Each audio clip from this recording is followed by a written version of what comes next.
I'm falling for you.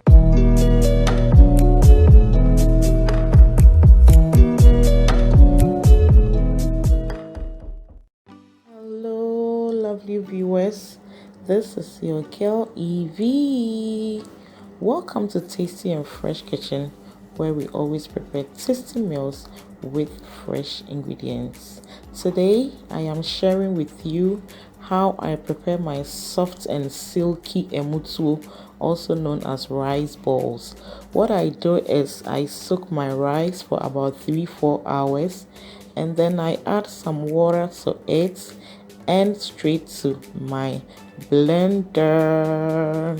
So I blend it to arrive at a smooth consistency like I'm doing for Banku or Zafi. Yeah.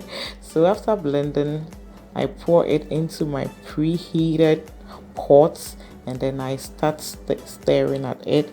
So I stir and stir for it to become lumpy, and then I start turning or kneading. So after stirring for a while, I add some salt to it. And mutuo dear se enchine tree more and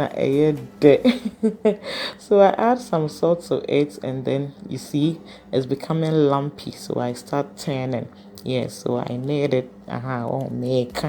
So I turn and then I knead like I'm doing for normal banku.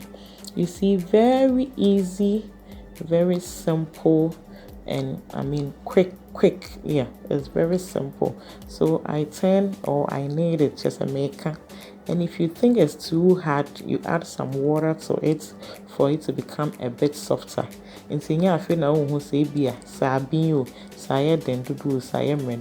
this is the easiest recipe ever for Omo Tuo.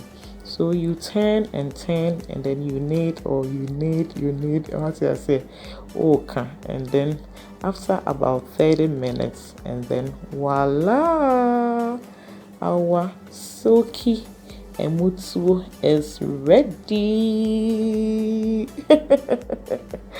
Yeah, so you can see I am serving my guests. So you can enjoy with some Banku palm nut soup or light soup, but I am enjoying mine with some peanut butter soup. Of course, I have shared the recipe for my peanut butter soup, so click up there to watch how I did my peanut butter soup. So please try your hands on it and send me a comment. Enjoy some, okay? I love you guys. Thank you so much for the likes, the comments, and the subscriptions. Please keep them coming. God bless you. I love you. Bye bye.